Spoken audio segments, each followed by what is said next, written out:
Let's see here. Let me get this pointed in the right direction.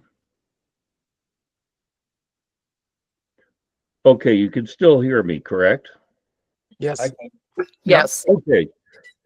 This came up, and I guess what I was thinking about is I had a old UPS or uninterruptible power supply, and the batteries had failed because they were just typical sealed lead acid batteries. And I thought, well, it's kind of a shame to have to try and get a new battery for it because they're relatively expensive. You could almost buy a new UPS unit for just a little more money. And I thought, there's got to be a better way around this issue. And with, let's say, storm season coming up now, and the Hamfest tomorrow, which will come into play maybe. What I started thinking about on doing this is if you lost electricity at your house, let's say right now, do you have the capabilities of being able to either listen or uh, get involved with any kind of storm spotting? Again, listening to Skywarn. Uh, Primarily, we're talking about 2 meters, but I suppose it could also relate to HF. And my thought was, well, if a lot of people do have generators, but if it's at night and it's raining and I don't know how accessible your generator would be, there ought to be an easier way to do some of this a little bit. So what I thought was, well, why don't I take that old UPS and try to convert that over to something relatively inexpensively and not necessarily pay the kind of money that they want for a typical internal new battery. So that's what the presentation is about. And I'm going to take and go over to here. Now, can everyone see that okay? Yeah. Sure. Perfect. Okay. So what I thought about was, well, why don't I take this old UPS unit and turn it into something that I could maybe rely on at least for a while to be able to listen to, let's say, Ricky with a Skywarn net or any other repeater or frequency storm spotter, whatever it may be. But I don't want to spend that kind of money for a limited amount of battery time for the UPS because those are typically made for your computer, not for necessarily operating 2 meters or HF. So I thought, well, why don't I try and find a way to use a battery with more capacity or more size? And I thought, well, instead of doing the internal battery, why don't I try and make something where it's external? And then also, if I'm going to that stage and using an external battery, it'd be kind of nice to make this a little more universal. So anyhow, this is kind of where we are. I thought the larger battery give you more runtime. You could use a 12-volt battery to run other items when the house power fails. The UPS unit, of course, will charge that battery when the power is always on. And then it also is going to provide, due to the fact that it's got built-in transient protection, and provide some protection of power fluctuations. And that's how I started going down this trail. So what I did was I had this old UPS unit and the battery was pretty well shot. And you can find them, and this is where it might plug in if anyone's really interested, is at the Hamfest in Jefferson tomorrow. That a lot of times they will have old UPS units where the batteries are shot and they don't cost much. $5 to $10 will typically get you one. What you do have to look out for is that the battery on the UPS unit is a 12-volt battery. And what I'm getting at is some of the UPS units, the smaller ones, probably up to about 500 or 600 watts capability, they will just have one 12-volt battery on the inside. Now, the larger ones will run on 24 volts, and that is not the ones to look for. You really want to find one with just a 12-volt battery on the inside. So it's made to run off a 12-volt battery. So what I did was I started out and made sure, of course, the UPS, it was unplugged. In my case, the battery had lost its juice anyhow, so it wasn't a threat of any kind. And I just simply took it apart, and you could see the bottom of the case on the left. The top of the case is on the right, and you can see my mouse. Is that correct? Yes. Okay. And you can see here are the outlets that you would normally plug into, which would be on the top.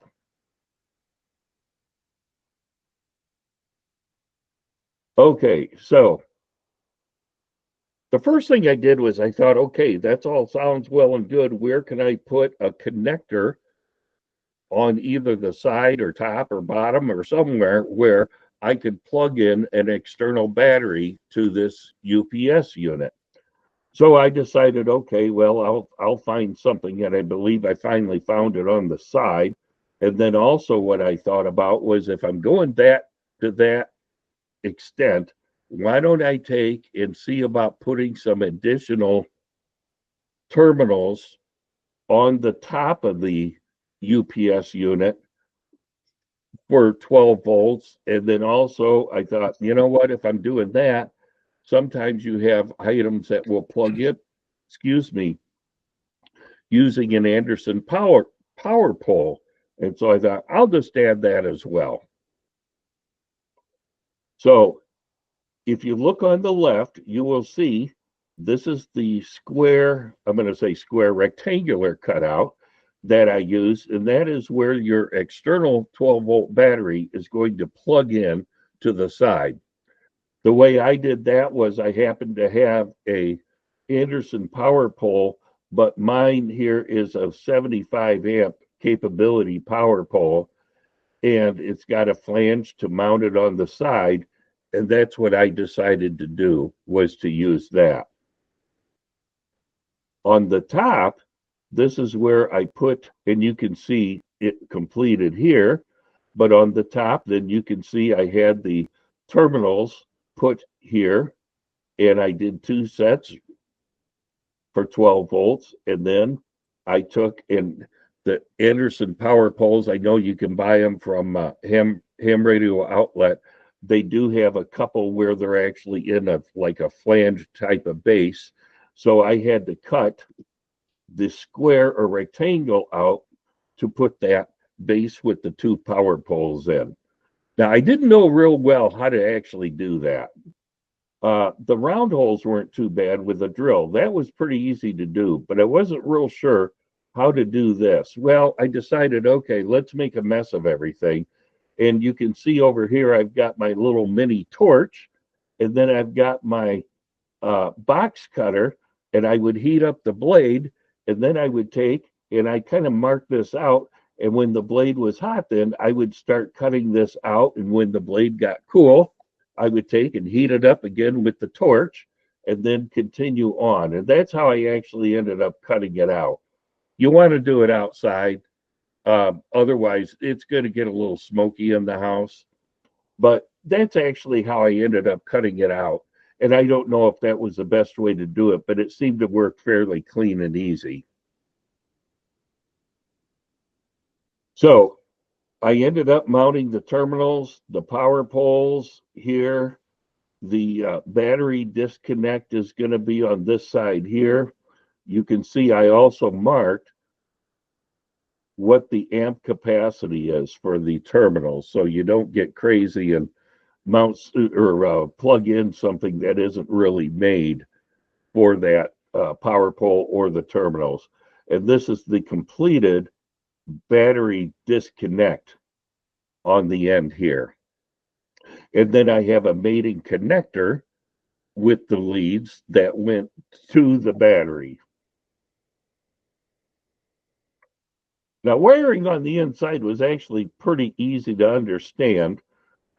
It's simply just the fact of you take the red wire that normally went to the battery, the black wire is here that went to the negative on there, and I just happened to use these terminals as kind of a mounting post to begin with, and then it continued on and went to where your external battery is going to be.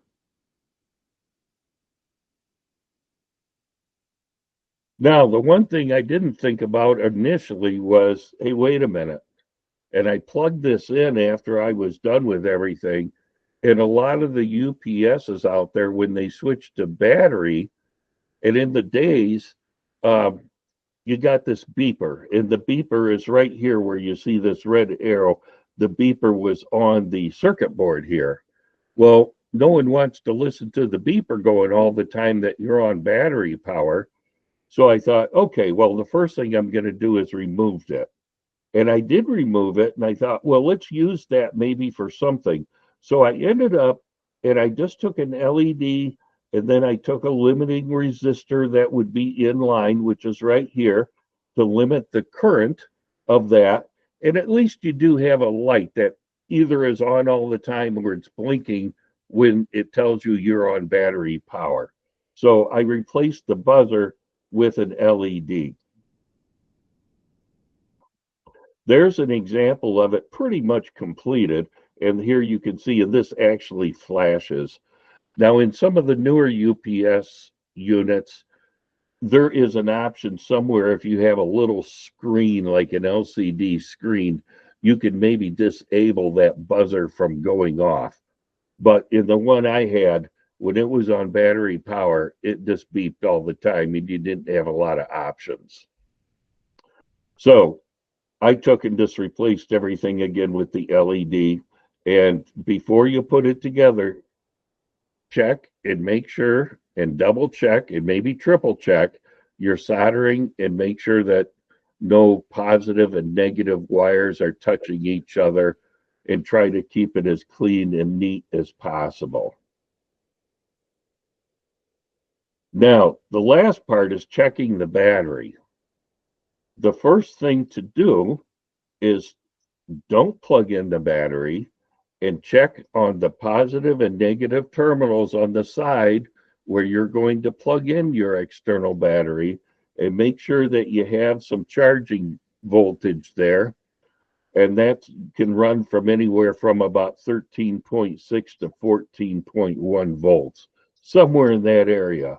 As long as you can measure some voltage at that terminal, then you know everything is working okay, and then you can proceed and plug in the battery. One important thought is, from the battery to the UPS unit, put some fuses in place. And I fused both the negative and the positive just to be safe. So if I determined that my wiring was set up for, let's say, 30 amps, I put in 30 amp fuses. If anything fails, it shorts out or whatever, it will blow the fuse. Here you can see just an example here of the battery at the time I was using, and that's a what we would normally call a sealed lead acid or SLA battery. So I happened to have a sealed lead acid battery, and I thought, well, I'll use that. Now, they're, as batteries go, somewhat inexpensive, but the downside of those is you can't discharge them a whole lot.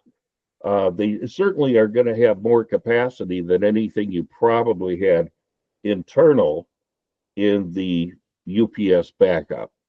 But there's a limit with sealed lead acid batteries as to how much you can discharge them safely. So the object, I thought, was, well, okay, that's one choice, and everyone has budgets, of course, and maybe you already have an older battery and you can use it. But of course, now they have the new lithium iron phosphate batteries that have been around probably for now, I don't know, 5 years or so. That will be better long term because your runtime is longer and your battery life is longer. you can recharge those anywhere from about 3,000 to 5,000 times. You can also deplete them energy wise down to about 10 or 20%, and you won't do any damage to your battery. The one thing is, though, that a lithium ion battery, and this is the one thing to always make sure about, is that they charge at a different level in a different type of charging uh, platform than a regular SLA battery does. And the way they do that is most of them, such as this in the picture here, they will have inside a BMS, as they call it, which is a battery management system. And that will take, and it does a number of things.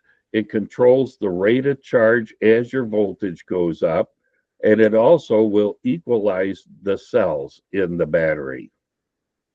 If you don't have that, you would have to have an external BMS, and people have done that, but it's most of the batteries, like what you're seeing on the screen, that will automatically have the battery management system built in it. The other thing it will do is it will shut off if the temperature gets too cold. It will also shut off if the temperature gets too hot. It's got a lot more safety features in it, if you will. But the initial cost is more. So be prepared. But again, if you want to be prepared for any kind of emergency or emergency communications, even if that isn't the case, having something that's available, excuse me, that when your power goes off, it will switch instantaneously. I just felt that was a lot better than trying to find a generator at night when it's raining, and uh, I don't know if I'd be that motivated, frankly. So um, that's part about connecting the battery. You can still use it as a UPS for your computer. You'll have a lot more runtime, um, but it will offer, longer runtime. It also takes, and of course, when it's plugged in, it will charge your battery, whether it be an SLA or the lithium iron phosphate battery. Either one, it'll charge them up. You'll just be able to have something that way, and you can rely on it. And again, it just even with 2 meters, I've run into the situation where we've lost power, and I was still able to monitor like the 147, 195 if they're doing a, uh, uh, a Skywarn type of operation, or you're scanning other repeaters, but at least you have something. Far as that goes, all of a sudden, if your lights go out, if you want to plug in a light, because you can still use the 110 volt outlets, and you can plug in of course, nowadays LED lights are so popular and they don't draw quite the current that an incandescent light would. You at least can turn on a light and find your way around. There it explains a little bit about radios. One of the concerns is when you're on that 12-volt system now, uh, the question is, well, isn't your radio set up for 13.8 volts? Yes. However, if you look in your manual, and most of them will state this, I looked it up in 2 different radios that I had, and the voltage that they say you can operate in, it's 13.8 volts plus or minus 15%. So you can still actually run it on 12 volts, and you'll be finding you won't do any damage to your radio. Now, for listening, it isn't going to matter a heck of a lot because the current draw on the radio isn't all that much. If you can't do that, and maybe there's a radio that's a little fussy about that, and you say, well, I can't really connect it to the 12 volts. Well, that's okay. Then what you can do, and this might be easier in the long run, is some radios, of course, uh, will have to have an external power supply. So let's say someone's using a power supply that's plugged into 120 volts. Well, just plug that into your surge protector or UPS unit, and then turn on your power supply, and that's going to be making the 13.8 volts. But you're just going from 120 to your power supply, and then that's going to be putting out 13.8, and therefore your radio won't be fussy or give you a little reminder here that I'm not very happy with the voltage. And you can use it for other things, obviously. You have your computer equipment, your monitor, and things like that plugged into the 120 volts. So that was kind of the thing. And I thought, well, it doesn't cost a lot of money to get an old UPS, or if you got an old one, and be able to use a little bigger battery, little more capability. And all of a sudden, if your lights go out, your radio equipment goes out, what I find is that I will turn on an LED light myself, and I'll turn on my 2-meter rig and find out what are we in for or what's going on. So that is my presentation, and if anyone has some questions, let me know. Well, that's pretty cool. Good presentation. It's a relatively easy project. That's what I was really looking for. You know, some projects you start reading about in QST or QEX, which is another periodical from the ARRL on experimentation, and pretty soon you go, geez, that sounds great. And then you start looking at all the things you have to buy and the expenses and go, it's not so great anymore. It sounds great, but it's not for me. So I just thought this would be something that may interest people. And again, if you find an old UPS unit somewhere and it's $5 or $10, it's maybe something you want to buy. Kurt, Okay. I've got a question, Kurt. Yes. Okay. You were talking about using the lithium iron phosphate batteries. Yeah. I know at least most of the ones I've ever seen, they have chargers made specifically for them. Right.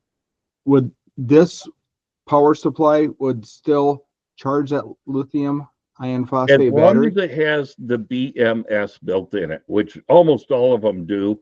Now, the Okay. exception to that rule is going to be you can buy lithium iron phosphate cells like you're buying, you know, a D battery or C battery, Mhm. and then you can actually put the cells together to determine what voltage you want between the series and parallel arrangement.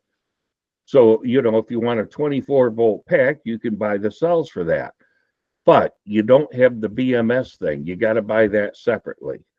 But when you're buying a 12-volt lithium iron phosphate battery that has the BMS circuit board, you won't see it, but it will be inside.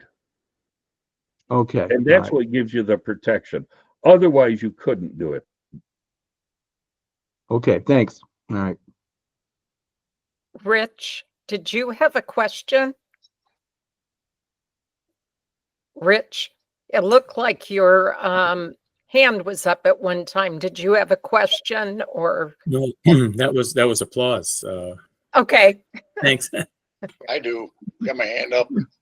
Yeah.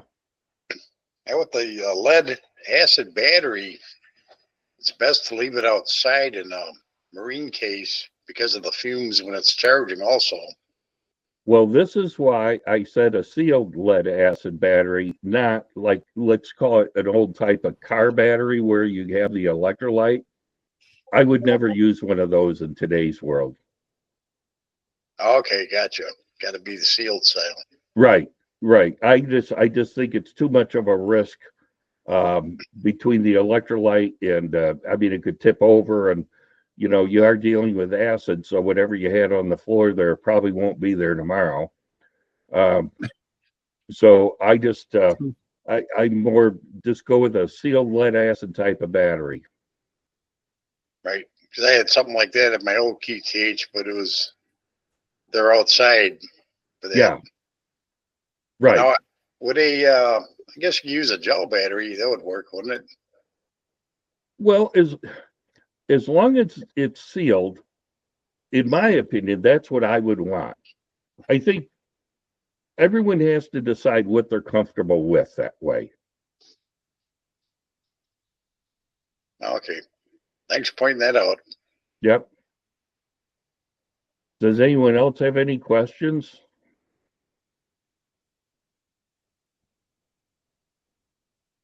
Any comments? Speaking No. of, I have a comment. Speaking of having emergency power, something you probably won't find unless you go on like Temu. This little gadget here is for getting some 5-volt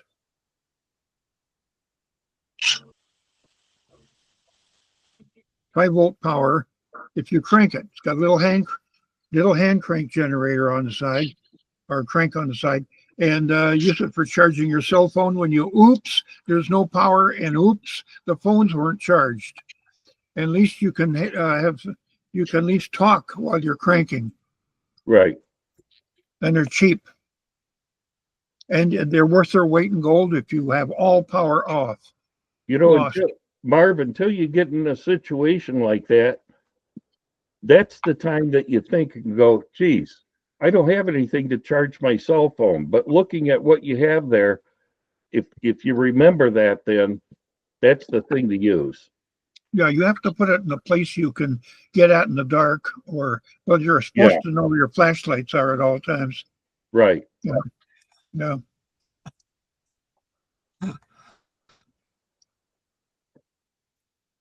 Well, I would like to let everybody know that after, within a couple days after this meeting, Joe will have the presentation posted on the YouTube channel, which is linked to the website. And he will also have last month's presentation on Wires X on there as well. And so you can look forward to that. I would also just like to give a reminder to everyone. Well, first, welcome to Rich, who's our newest RARA member. And we have Dave here from South Dakota, and we have Paul here from the state of Virginia.